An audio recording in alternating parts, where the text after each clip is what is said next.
Lideramos el camino de la opinión pública y buscamos que la cultura del debate alcance consensos y soluciones a los problemas de nuestro país.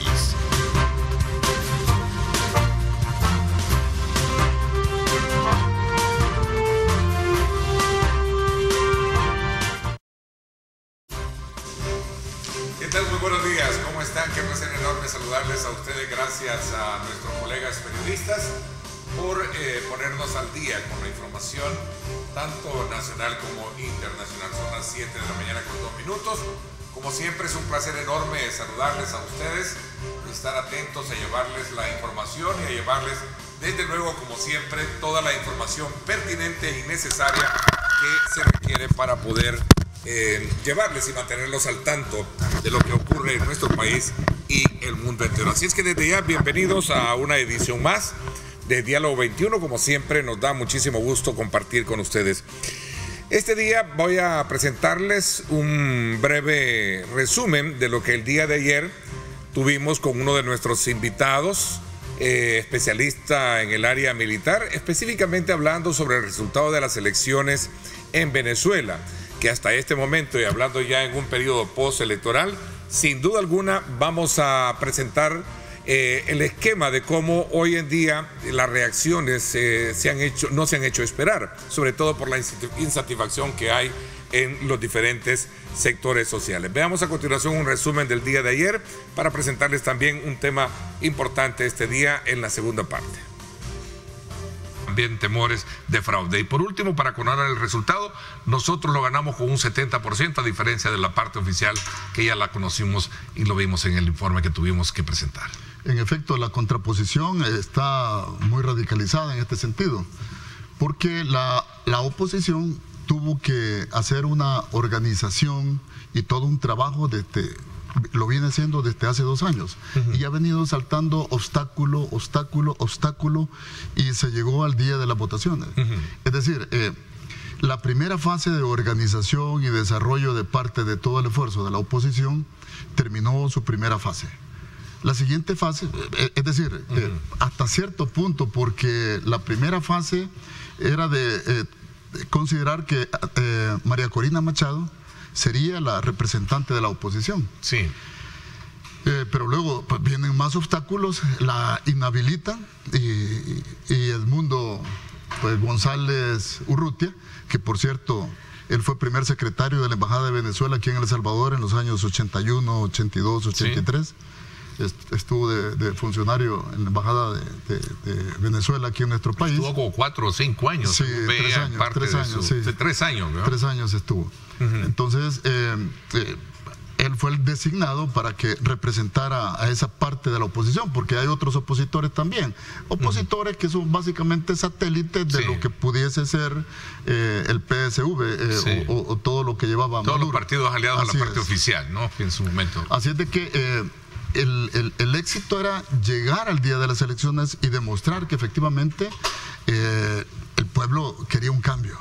Y se notó. Se notó no solo en toda la campaña que se empezó a desarrollar en el mes de junio y durante todo el mes de julio, pudo notarse. Así es, en efecto. Ahí teníamos en voz del estratega militar y también experto en temas de geopolítica, haciendo una valoración con relación al resultado electoral, que por cierto este día en la segunda parte, como les decía en la presentación del programa, los invito para que puedan conocer también las reacciones, una interpretación sobre las reacciones que se han hecho, que se están generando el día de ayer, desde luego a raíz del resultado y la insatisfacción de la oposición y de algunos sectores sociales salieron a las calles a protestar.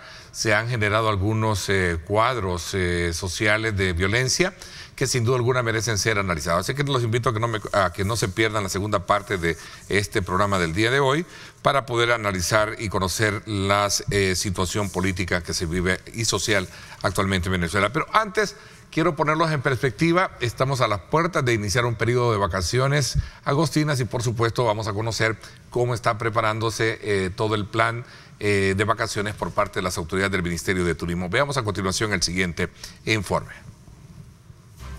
Según las proyecciones del Ministerio de Turismo, para estas vacaciones agostinas, se espera superar los 87 millones de dólares en concepto de divisas. La ministra Morena Valdés detalló que también se espera la llegada de más de 78,000 turistas internacionales. Solo en turismo interno se proyecta que más de 2.5 millones de salvadoreños visiten los diferentes sitios públicos y privados. La semana pasada el gobierno lanzó el Plan Vacaciones Agostinas 2024, que reúne a 1.800 colaboradores de diferentes instituciones como Migración, Aduanas, PNC, Cuerpos de Socorro y Turismo. Durante esta temporada alta, en el Aeropuerto Internacional El Salvador, se tiene previsto superar los 160,000 pasajeros entre salidas, conexiones y entradas. En promedio se atenderán a 15,000 pasajeros diarios. Por su parte, la Dirección General de Migración y Extranjería estima una atención de más de 345,000 viajeros que entrarán o saldrán por las diferentes fronteras, aduanas terrestres y también aéreas. Para Diálogo 21, Alexis Juárez.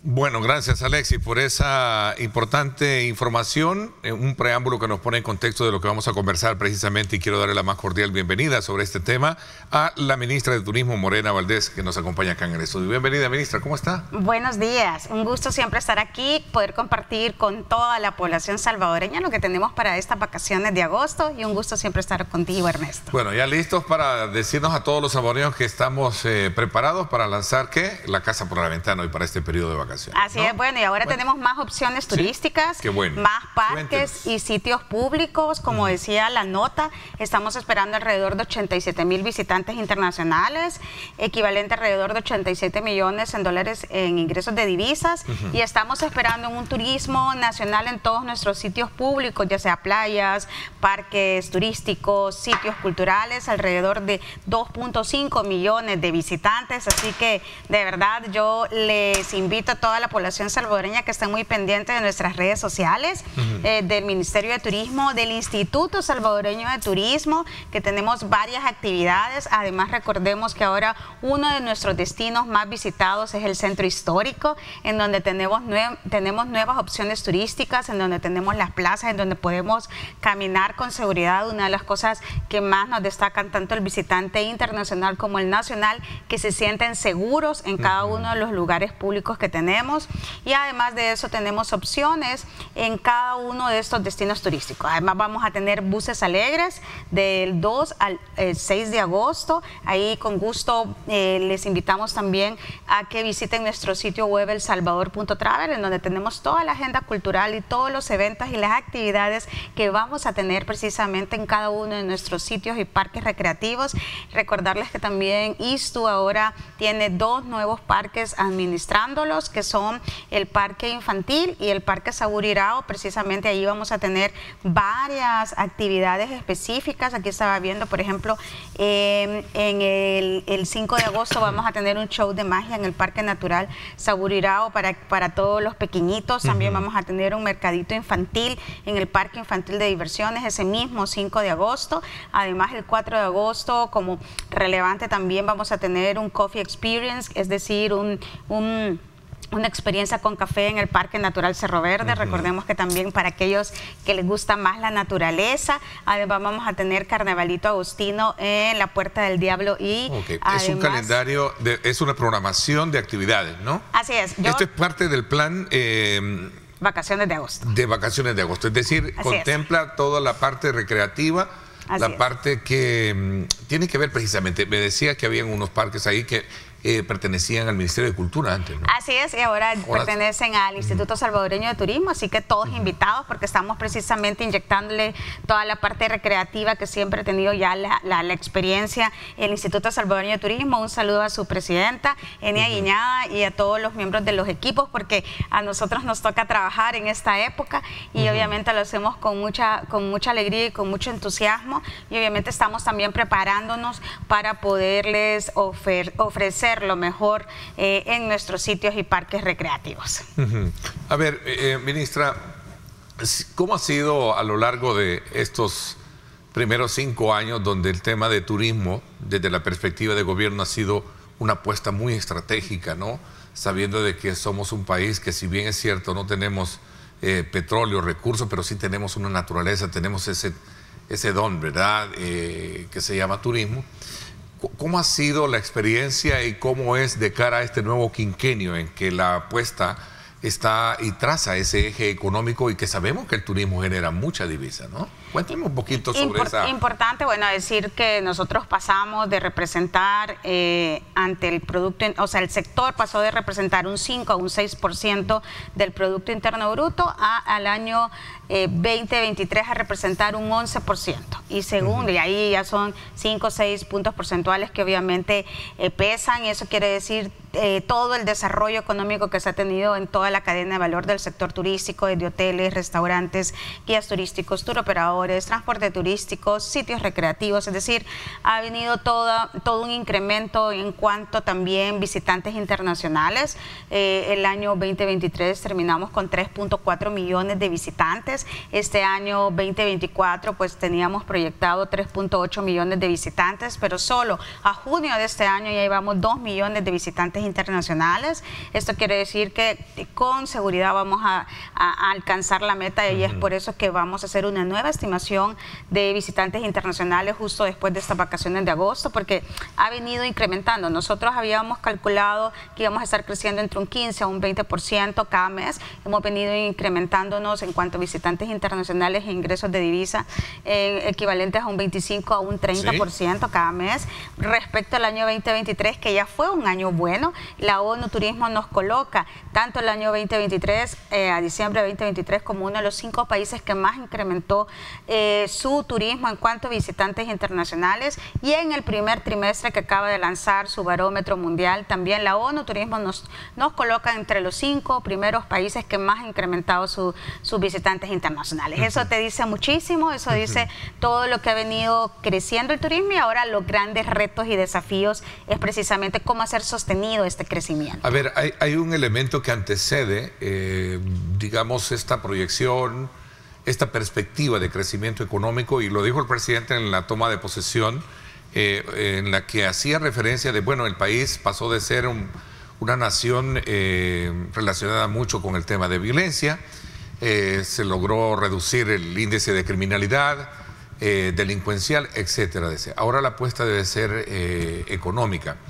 Es decir, el factor de seguridad es un factor que vende, que se presenta como la carta, digamos, como de presentación al mundo para decir aquí estamos bien, vengan, disfruten y tenemos mucho que ofrecer, ¿cierto? Claro, y eso es lo que decía el presidente, con la seguridad, ¿qué resultado tuvimos? Mayor turismo. Entonces, si tenemos una mejor imagen, nos vienen a visitar más, entonces ahora ¿cuáles son los pasos que siguen?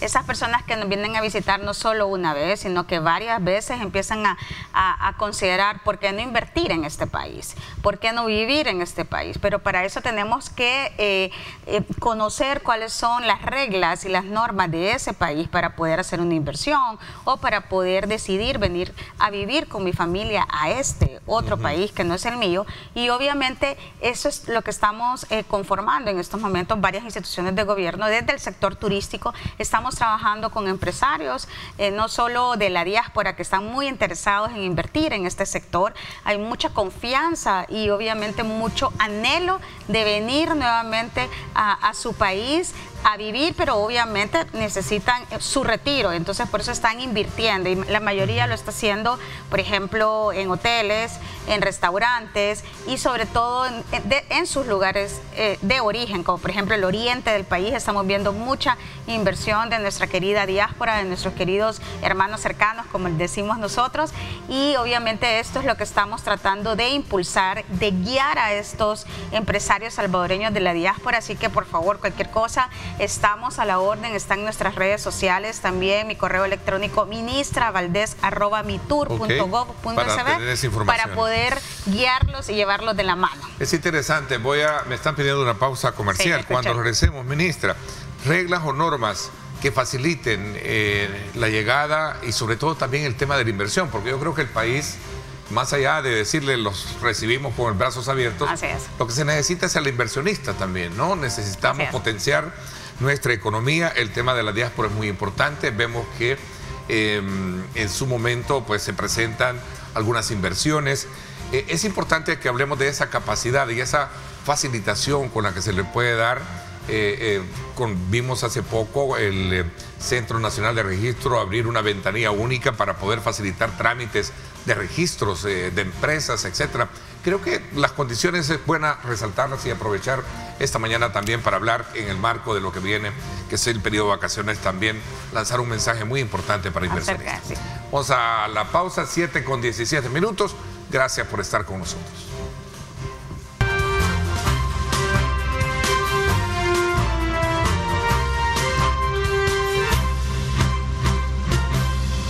Así es, en efecto, es lo mejor en este momento aprovechar y tomarse un sorbo de café rico, ¿verdad? A esta hora de la mañana. Bueno, recuerde usted pues que Café Rico está ahí, es el café perfecto para disfrutarlo en familia. Seguimos nuestra conversación con la ministra de Turismo, Morena Valdés, y le decía de la importancia que tiene ser facilitador de todo un proceso, no solo para poder decirle al mundo, a los turistas, aquí estamos con los brazos abiertos, sino que también el tema de las inversionistas, ¿no? Cuéntenos un poquito sobre cuál ha sido, digamos, cuáles son los parámetros que se toma. Usted me hablaba de reglas y normas que faciliten precisamente el tema de la diáspora, por ejemplo, que siempre sueña con venir a concluir, digamos, toda su inversión, el sueño realizado económico a El Salvador y generar empleo, por supuesto. Claro que sí, y una de las metas que tenemos en estos próximos meses y años, obviamente, es el establecimiento de más inversiones, pero de buena inversión. Esto quiere decir de inversionistas responsables. Precisamente hablábamos fuera de cámara de inversionistas de la diáspora que vienen con el sueño de venir a invertir y vivir ya en su retiro aquí, y que obviamente también le dan más oportunidades de empleo a la gente de la comunidad. De eso se trata, y también tener una conciencia medioambiental. Así que nosotros estamos trabajando en diferentes áreas, y una de ellas, por ejemplo, es el centro histórico. Contarle que nosotros tenemos una nueva institución adscrita al Ministerio de Turismo, que es la Autoridad de Planificación del Centro Histórico, APLAN, y precisamente hace poco inauguramos sus instalaciones, que ahora están en el ex edificio del ISTU, justamente en la calle Rubén Darío, y ahí ustedes se pueden acercar a una ventanilla única en donde tenemos todos los servicios que necesita un empresario para establecer su inversión.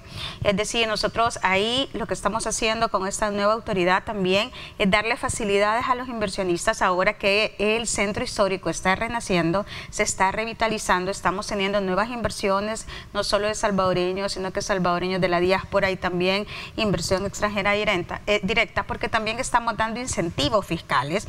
Esta es la primera zona que estamos colocando incentivos fiscales, porque la idea, como dijo el presidente Bukele en su discurso, es aprovechar el renacer que se está teniendo de este nuevo El Salvador para poder potenciar nuestra economía nacional. Así que el centro histórico es una muy buena opción. Es un ancla importante. Exactamente, les invito a que nos visiten en el edificio de la Autoridad de Planificación del Centro Histórico. Si no han ido, por favor, visítenos. Rubén Darío, ¿verdad? Exactamente. Ex ISTU, ¿verdad? Ex ISTU, ¿te recuerdas que antes ni por cerca veíamos ese edificio? No, estaba muy contaminado de ventas en la calle, ¿no? Hoy está... Y ahora precisamente también con esta nuevo edificio ancla, que es la Biblioteca Nacional, que está abierto 24 horas, 7 días a la semana, también la dinámica del centro histórico ha cambiado. O sea, tú ves gente caminando, familias visitando la Biblioteca Nacional a altas horas de la noche o en la madrugada incluso,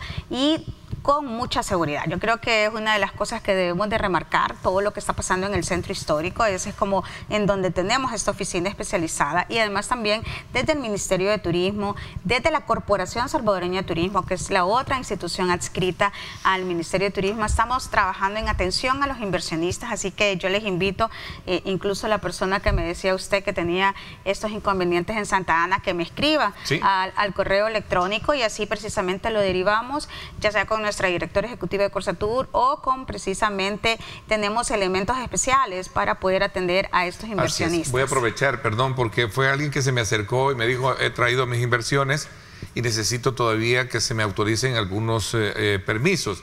Pero lo hablábamos en el sentido de la facilitación o la guía, porque también la guía, y de una ventanilla única como en otros países hay, que yo entiendo que ya se hicieron acá, para poder darle al inversionista la oportunidad de poder hacer inmediatamente sus inversiones. A ver, ministra, aprovechando este tema del centro histórico, ¿cómo está toda la reglamentación también en ese aspecto? Porque hemos visto en algún momento algunas reacciones de vendedores, o mejor dicho, de comerciantes, que están en sus locales y que de alguna manera han expresado de que necesitan obtener los permisos. Hay un reglamento que creo que traza un eje para que el rubro sea en determinada área de servicio, ¿cierto? Así es, y decirles que por favor a todos aquellos que necesitan esa guía se acerquen a la autoridad del centro histórico. Voy a repetir, está justamente en la calle Rubén Darío, en el ex edificio del ISTU, y ahí los vamos guiando. Aquí importante, porque es que para poder ordenar estos sitios turísticos o un centro histórico necesitamos normas y obviamente procedimientos. Y eso es lo que estamos haciendo desde la autoridad del centro histórico. Hay un equipo multidisciplinario que tenemos ahí precisamente en la autoridad. Debe haber normas porque si no caemos de nuevo en el desorden, ¿no? Así es. Y entonces ahora ya estamos haciendo eso y de verdad, hay muchos vendedores y hay muchos empresarios que se están estableciendo en el centro histórico y que están acatando todas las normativas. Esto nos está sucediendo en varios destinos turísticos que obviamente también estamos fortaleciendo, por eso el tejido social productivo. ¿Qué significa eso? A los empresarios a través de los comités de desarrollos turísticos, a las ADESCOs que son parte de la comunidad, porque de nada nos sirve que estemos creciendo si no hay un derrame precisamente económico en todas las comunidades y obviamente también todo lo que estamos trabajando con el tema de sostenibilidad medioambiental. Así que yo invito a todos los empresarios y a todas las personas de las comunidades que si tienen casos específicos pues nos escriban en las redes sociales. Generalmente yo les contesto a todos o si no alguno de mis elementos claves que están trabajando territorio les está respondiendo o los están guiando. Yo siempre enfatizo en esto, solamente termino esta idea de que siempre cuando nosotros recibimos, por ejemplo, oportunidades de mejora o solicitudes de guía, siempre con el respeto debido, porque siempre es bueno ser asertivos en nuestras comunicaciones y obviamente también es válido tener una oportunidad de mejora, pero con esa crítica constructiva que estamos trabajando en este nuevo país. A ver, regresamos ahora, aprovechando el tiempo, sobre el plan de vacaciones agostinos. Y usted hizo referencia sobre también toda esa visión estratégica que se ha planteado para el oriente del país. Cuénteme, entiendo que se habla de 106 millones de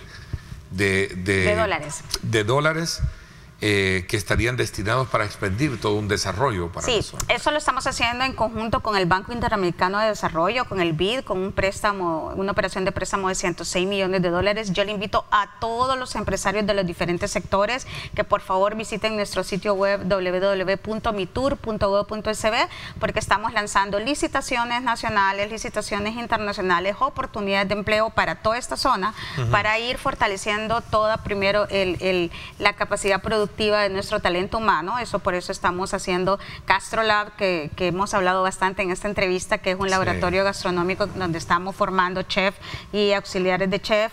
Esto, por ejemplo, en la Unión a través del Megatec y obviamente siempre de la mano con el Programa Mundial de Alimentos, que ha sido la Agencia de Naciones Unidas que nos ha venido ayudando durante todos estos años para formar a los chicos a través de becas. Y ahora se suma el Banco Interamericano de Desarrollo también, no solo con la GastroLab de la Unión, sino con la Libertad y Santa Ana, y muy pronto esperamos abrir nuevas GastroLab para poder beneficiar a más personas, pero sobre todo jóvenes y mujeres que quieren emprender y quieren trabajar en este tema gastronómico. Además también estamos trabajando con el sector para poder mejorar las habilidades para atención al cliente, porque no es lo mismo recibir a un turista con una sonrisa en su idioma, que es una de las cosas de los grandes retos y desafíos que estamos teniendo también en este sector, todo el tema de poder tener una atención con calidad al turista, tanto nacional como internacional. También estamos trabajando con otros cooperantes internacionales para ver cómo fortalecemos este recurso humano, también de la mano con la Cámara Salvadoreña de Turismo para fortalecer el recurso humano, y también estamos trabajando con otras entidades para también poder dentro del ecosistema productivo fortalecer a través de esta operación de préstamo. Ok, muy buena expectativa de cara a lo que viene este periodo de vacaciones, entonces muy buenas. Surcity listo también para... También Surcity, decir que los destinos siempre más visitados son las playas de la Libertad, ahora el centro histórico en segundo lugar, nuestros pueblos, nuestros lagos y también nuestros sitios culturales, así que todos listos para poder recibirlos. Por favor, cuidar también a nuestros niños, niñas, adolescentes y a nuestros adultos mayores cada vez que salimos a un sitio turístico. Cuidarlo, por favor, no botemos basura, que es otra de las cosas. Recordemos que estamos en época de lluvia y la limpieza en nuestros sitios turísticos es clave. Bueno, ¿dónde, así brevemente, ingresar para poder tener toda la información? Alsalvador.travel, ahí va a encontrar todas las actividades que vamos a tener en todos los sitios turísticos, culturales y naturales. Ahí está, elsalvador.travel, ¿verdad? Para poder tener toda la información. Ministra, como siempre, un gusto. Gracias Ernesto. Rapidísimo, pero así ya concretamos precisamente todo lo que estamos haciendo. El plan de vacaciones, qué hacer, cuál es la expectativa y sobre todo también aquel que quiera venir no solo a turistear, sino que a invertir, pues ahí está la información que nos dan. Qué bueno por el país. Pausa, 7:30 y regresamos con más. Quédese con nosotros.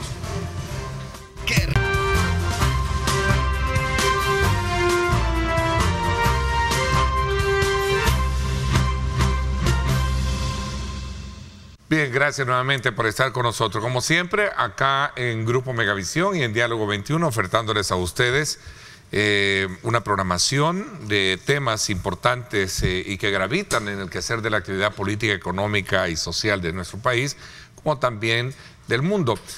Para nadie es un secreto ahora saber que Venezuela no solo está en el ojo y la vista de muchos por el resultado electoral, sino también por aquellos conatos de violencia que se han generado, por la insatisfacción que han mostrado sectores de la oposición, como también algunos sectores o círculos de la sociedad misma.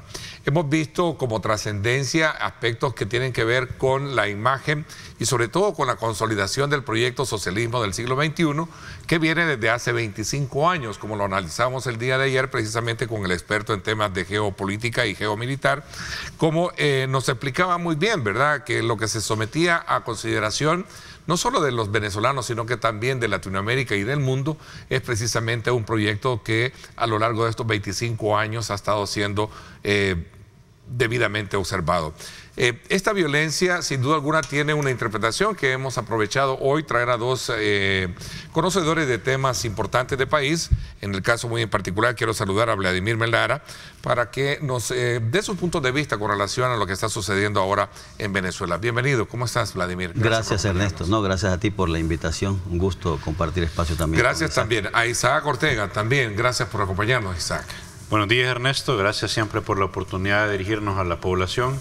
A Vladimir también por poder compartir este tema con él y a todos los que están aquí siendo parte de este equipo. Sin duda alguna también sumo que muchos países han mostrado alguna reacción de crítica por el resultado que a juicio de muchos consideran ha sido poco transparente, viniendo desde Estados Unidos. El Salvador mismo, el gobierno del país a través de su presidente Nayib Bukele, denunció que hubo fraude en las elecciones presidenciales de Venezuela del domingo y aseguró, por cierto, en su cuenta de Twitter, ahí está, que no se va a restablecer relaciones hasta que ese país tenga elecciones de verdad. A ver, ¿cuál es la lectura que tienes tú con relación a ese periodo postelectoral? Es decir, las reacciones de lo que estamos viendo hoy en día. Había optimismo por parte de la oposición de que se podría hacer una jornada electoral donde se iban a respetar las decisiones del pueblo. Toda la parte electoral, la parte de control, la parte de supervisión estaba con un ambiente, con un espíritu de optimismo. Lamentablemente de repente se fueron por 2 horas o 3 horas el sistema de conteo y se suspendió en Venezuela, y cuando aparece, pues ya aparece Nicolás Maduro con el 51% de los votos válidos a ese momento, y empieza pues todo lo que se ha dado en las últimas horas, bombazos, disparos, disturbios, la población en las calles, incendiando, quemando pancartas. ¿Sí? Ahí podemos ver en ese ejemplo la población indignada de cómo el oficialismo en ese país, el comunismo, ese partido, se robó las elecciones prácticamente. María Corina sale horas después anunciando y haciendo un conteo de las actas que se tienen disponibles, y es una gran diferencia. Cuando hay actas, cuando hay información, y por eso es importante que haya una oposición, o que haya partidos políticos bien preparados, fortalecidos, para poder contrarrestar este tipo de situaciones. A ver, ¿qué piensas tú con relación a estos elementos que somete a la mesa Isaac, y lo que tú has logrado también leer? Sí, gracias, Ernesto. Mira, yo creo que hay que empezar diciendo que yo creo que lo que ha estado, digamos, en el centro de la crítica ha sido el sistema electoral venezolano. Yo creo que ha sido fundamental. Yo creo que hay que reconocer, y la gente también debe de entenderlo, que Venezuela no ha sido históricamente, bueno, a partir de 1999, con la llegada del comandante Hugo Chávez a la presidencia, ha sido siempre un país que ha tenido puesto el ojo de las grandes potencias de este planeta. Quiero recordarles que Venezuela es uno de los principales países con las máximas reservas de petróleo y con un nivel de producción de petróleo, al menos hasta antes de las sanciones económicas que algunos gobiernos, y principalmente el gobierno estadounidense, puso a la economía venezolana, era de los máximos productores. Entonces, Venezuela a nivel mundial era un país concebido como un importantísimo, justamente por esta producción de este recurso natural que permitía, pues, el desarrollo de muchas economías. Entonces, yo creo que hay que entender los sucesos políticos a partir de los intereses económicos que también se barajan. Hay que entenderlo también, que el gobierno, desde 1999, el gobierno venezolano es un gobierno de izquierda con otra óptica de desarrollo social, y también eso, hay que reconocerlo, produce una especie de incomodamiento a los grandes intereses, a la burguesía nacional venezolana, y también a las potencias, a las transnacionales. Entonces, esto ha derivado en casi que en una tradición desde el 99 en este tipo de disturbios en Venezuela. Mira, o sea, Venezuela es una olla de ebullición donde podríamos creer que hay satisfacción también. Claro, hay que reconocerlo. Es que mira, el solo hecho de tener y de ser dueño de muchos recursos naturales venezolanos lo hace un objeto de disputa internacional. Y por eso es que muchos países se ven involucrados en este tipo de acontecimientos. A mí no me compete, y no quiero responsabilizarme de estas declaraciones. Lo recojo del debate que hay hoy en día. Dicen que en una dictadura el dictador difícilmente quiere soltar el poder. Sí, pero esa calificación, por supuesto, que la hace gente que no está en el poder, ¿verdad? Que representa un antagonismo, por supuesto, la oposición. Pero yo quiero recordarle, fíjense que desde 2004 Venezuela es pionera con el tema de voto electrónico, desde el 2004. Desde el 2004. Y quiero recordarles también, dato histórico, qué fue lo que sucedió, Ernesto, en el 2007, cuando el expresidente, el comandante Hugo Chávez, sometió al pueblo venezolano a una votación acerca de unas reformas muy profundas de la Constitución. ¿Qué sucedió con esa votación de ese referéndum? Las perdió. O sea, el oficialismo perdió esas elecciones ya con el sistema de voto electrónico. ¿Y qué sucedió después de perderla? Reconocer la derrota. La reconoció el comandante Hugo Chávez. Ahora, ¿qué sucedió en 2017, Ernesto? Nuevamente fueron elecciones legislativas. ¿Y qué pasó? El oficialismo perdió la mayoría en las asambleas legislativas, cerca del 68%, la oposición. Recuerdo que estaban agrupados en, creo que era la Mesa de Unidad Muda, algo así, Mesa de Unidad Democrática. ¿Me quieres decir entonces que no es cierto esa tesis, ese cuestionamiento, señalamiento? ¿Qué quiero decirte? Solo termino. ¿Qué quiero decirte? En esos eventos electorales, el oficialismo perdió. ¿Y qué sucedió? Aceptó los resultados. ¿Y qué sucedió también? Fue bajo el voto electrónico que tenemos ahora, es decir, que tienen los venezolanos ahora. Ahora, pierde la oposición, como ha venido perdiendo desde hace ya un par de elecciones, y como siempre, nunca aceptan los resultados electorales. Vamos a ver, Isaac, ¿qué piensas? Porque es cierto lo que dice Vladimir, pero son derrotas calculadas. Esto, ¿Cómo así? Cuéntame. Lo que está diciendo Vladimir, sí es cierto, lo repito, es cierto. Sin embargo, acordate que en un régimen, en una dictadura como la que ha implementado Hugo Chávez, y bueno, que de hecho ya derribaron casi 4 estatuas de Hugo Chávez la población, porque están hartas ya de ese sistema. Algo inédito, yo no creía que iba a pasar eso. De ese pensamiento. Pero ese es vandolismo, ese es terrorismo. Porque, eso ya, es terrorismo. Porque ya eso es el colapso. A ver, pero es un vandalismo atrevido, porque no creía que se podía ser tan evidente. Pero mira, es un colapso de la sociedad que ya no quiere este sistema, que lo sacaron a través de la vía democrática, y el sistema de Maduro no permitió que la democracia funcionara. Entonces, esas derrotas calculadas que vienen de hace muchos años, es cierto, se perdió en papeleta, se perdió en voto electrónico, un voto electrónico muy sospechoso, por cierto, que donde siempre se va el sistema, donde siempre se contabilizan doblemente los votos. Y ese es el ejemplo que hemos tenido en casi toda Latinoamérica cuando hay partidos o cuando hay gobiernos que vienen de los zurdos, de la izquierda. Yo creo que a la larga de lo que se viene demostrando es que es un sistema que no funciona. Estás viendo los resultados en donde la población está harta. La gente está cayendo en miseria, la gente estaba con sus lágrimas en las calles, golpeando, destruyendo de la frustración de que era la oportunidad, o es la oportunidad, porque ahora parece ser que van a salir los partidos democráticos a las calles a restablecer el orden, y de hecho hasta hoy es la primera vez en donde grupos militares, policiales del mismo régimen se han dado vuelta, porque hasta ellos están hartos de este tipo de situación.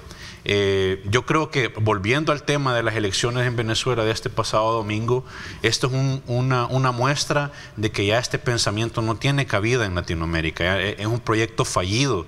Nicolás Maduro es un proyecto fallido que heredó cierta popularidad por Hugo Chávez, pero que realmente no ha logrado y nunca logró levantar la imagen de Venezuela. Y que ahora, pues, con todos los resultados que se están dando, para mí es el momento en donde Nicolás Maduro debe negociar su salida, tratar de hacer las cosas bien en lo último que le queda y devolverle la libertad a los venezolanos. ¿Vandalismo atrevido a tu criterio el hecho de votar una... Realmente sí, es algo que ha impresionado mucho. No digo que bueno, no me corresponde. Pero mira, si son capaces en anteriores eventos de hasta asesinar pueblo venezolano, ¿cómo no van a ser capaces de votar este tipo de símbolos? Que quiero decirlo, son símbolos muy propios de Venezuela, aunque sean estatuas de Hugo Chávez, pero representan la identidad venezolana. Y solo quiero, fíjate que aquí hay que verlo, es decir, porque es fácil venir y decir, no, que hubo fraude, que hubo un apagón. No, hay que hablar con los hechos y muy concretos. Quiero decir, mira, Ernesto, en abril de 2024, hay dos organizaciones importantísimas a nivel internacional, y quienes son expertos en temas electorales no van a dejarme mentir. Hay dos organizaciones que firmaron acuerdos con el CNE venezolano, en donde se comprometieron justamente a observar las elecciones de Venezuela. Y estamos hablando de OPEIR, que es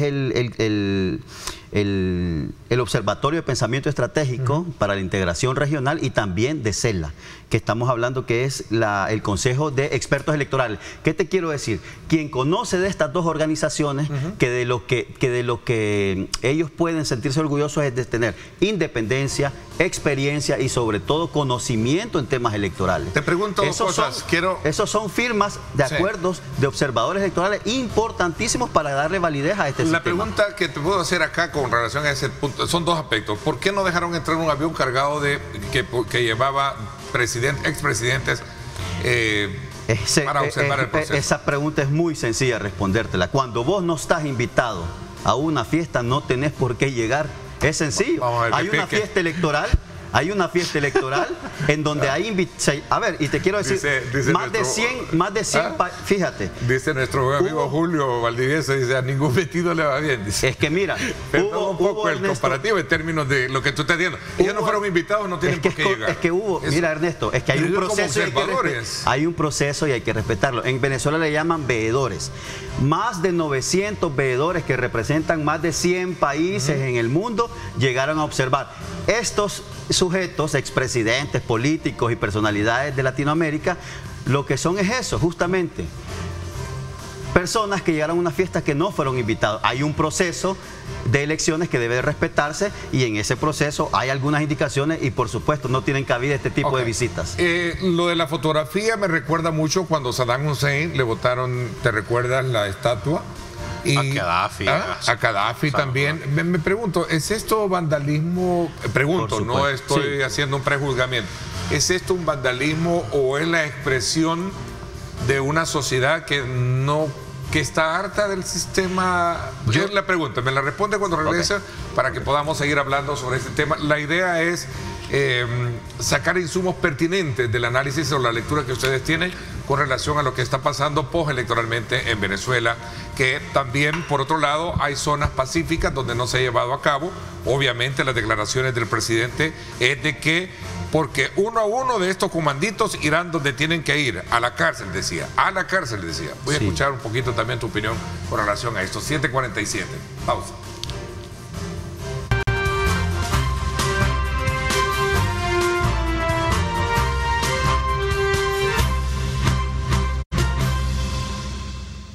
Bien, gracias nuevamente por estar con nosotros. Decía, y voy a poner una declaración que hacía el presidente Nicolás Maduro, donde precisamente exhortaba a la población a que parara precisamente esa ofensiva.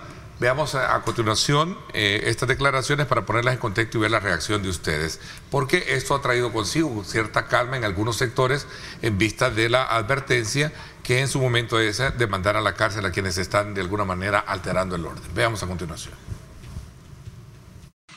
Y llamo al pueblo a la máxima movilización, a la ofensiva de calle, pacífica, a la defensa de la paz en cada calle, a la denuncia oportuna de estos grupos delincuenciales, porque uno a uno de estos comanditos irán a donde tienen que ir, a la cárcel.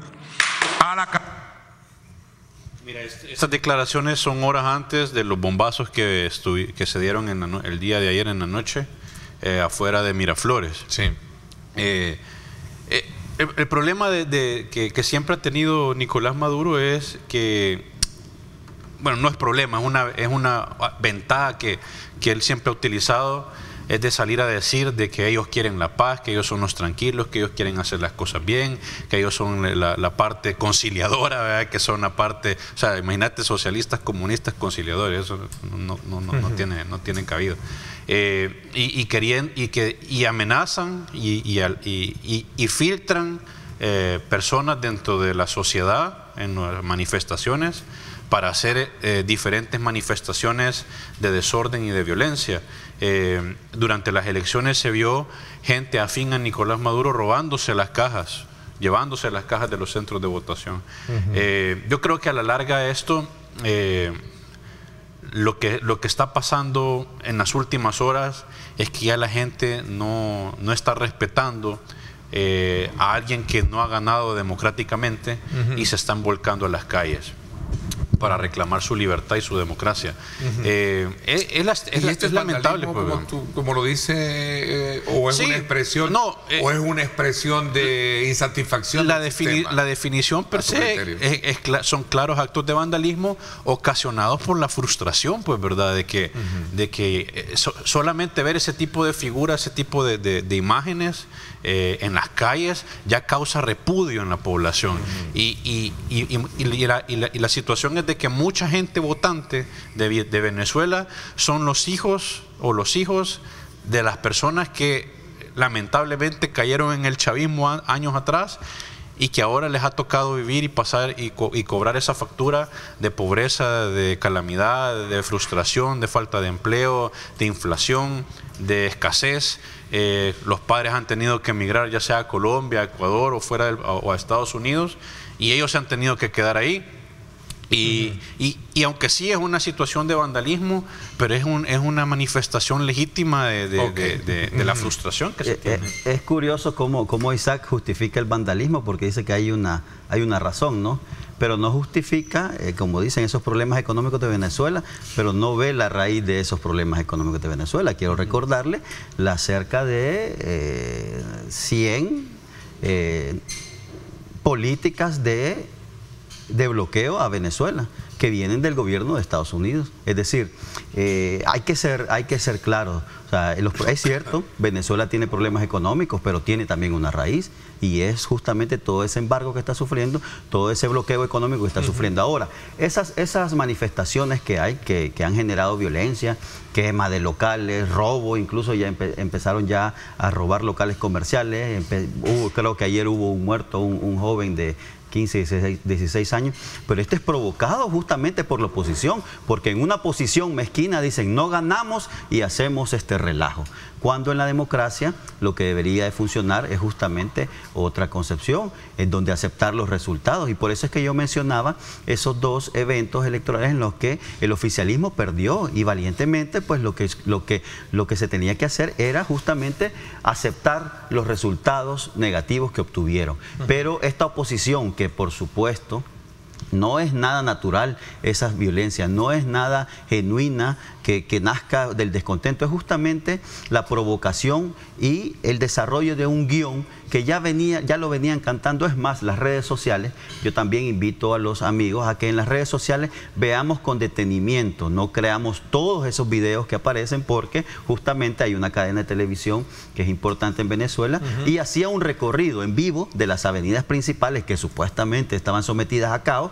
y resulta que ayer a eso de las 2 de la mañana, hora venezolana, pues todo estaba en calma. Es decir, la policía, la Guardia Nacional de Venezuela tenía controladas esas avenidas. Es decir, es un guión que fue producido justamente en los corazones y en el hígado de la oligarquía venezolana. Entonces, los venezolanos ya están acostumbrados, al menos los que están defendiendo a su país, están acostumbrados a este tipo de respuestas. ¿Y qué piensas de todo el conglomerado de presidentes y gobiernos que han expresado su insatisfacción, incluso el nuestro, ¿no? Sí.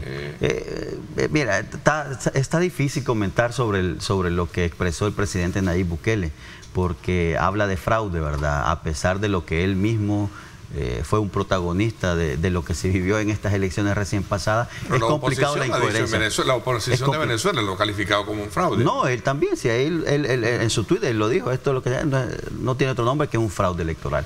Entonces, es complicado. Mira, los países de la ultraderecha, los que tienen ese convenio con el imperio norteamericano, son los que han salido digamos, al paso de las elecciones democráticas en Venezuela. Es que miren, hay que entender, el proceso electoral venezolano electrónico es pionero y tiene cerca de, si no recuerdo mal, entre 14 y 18 auditorías. Incluso, fíjate, Ernesto, un dato muy importante, en los estándares electorales dicen, bueno, los expertos electorales van a saberlo mejor, pero dicen que con un 10% de auditoría de las mesas ya se puede levantar, digamos, es un estándar, ¿no? El 10%, hacerle auditoría al 10% de las mesas, pero el sistema electoral venezolano le hace auditoría, como dicen, en caliente al 51% de las mesas electorales. Eso no se ve en ningún país del mundo. Por eso es que digo yo, este sistema electoral es uno de los más confiables. A ver, países como Chile, Argentina, Estados Unidos, Perú, Guatemala, Costa Rica,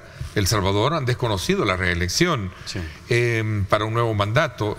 ¿Qué piensas tú sobre Contestando tu pregunta, Ernesto, mira, esto es un mensaje claro de esta tendencia, de este pensamiento que a poco ha venido perdiendo fuerza y que más fuertemente en los últimos años.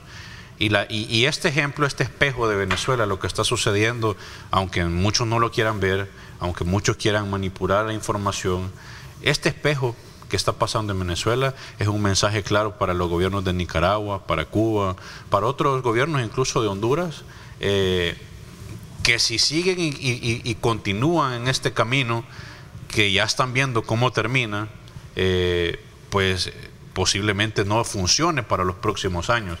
Y también es un mensaje para nosotros como salvadoreños, como país, de aprender y ver lo que sucede en otros países cuando se toma la población decisiones basadas con el sentimiento y no con lo que se debe de tomar, que son la cuestión de qué es lo que le conviene más a los países en las épocas y en los momentos correspondientes.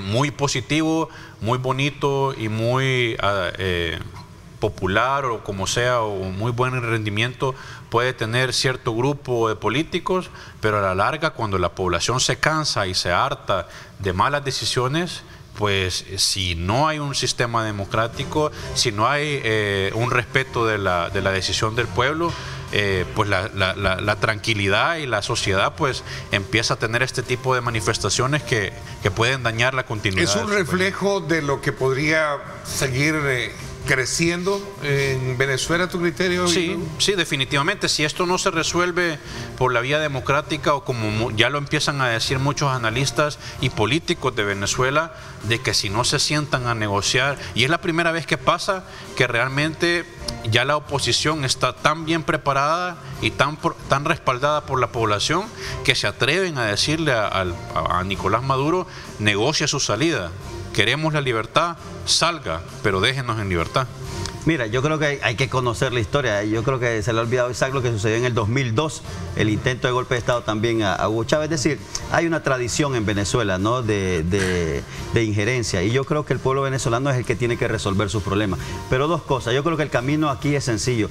Sí reconozco que Nicolás Maduro, el presidente Nicolás Maduro, debe trabajar mucho por la reconciliación del pueblo venezolano, pero también la oposición lo que debe hacer es aceptar los resultados, porque cuando ellos ganaron, se aceptaron los resultados. Entonces ellos deben de hacer lo mismo. Bueno, el tiempo se nos fue. Quiero agradecerles el que nos hayan permitido tener una valoración desde la perspectiva y opinión de ustedes, que nos permita comprender mejor qué es lo que viene de manera subsiguiente en Venezuela a partir del resultado de estas elecciones, que sin duda alguna están siendo muy observadas por la comunidad internacional. Y vamos a estar muy a la expectativa de eso. Gracias, Vladimir, te agradezco muchísimo. También a ti, Isaac, gracias. Quiero invitarlos, como siempre, a que no se pierdan Pulso Ciudadano esta noche con Julio Valdivieso a las 8 de la noche por Canal 21.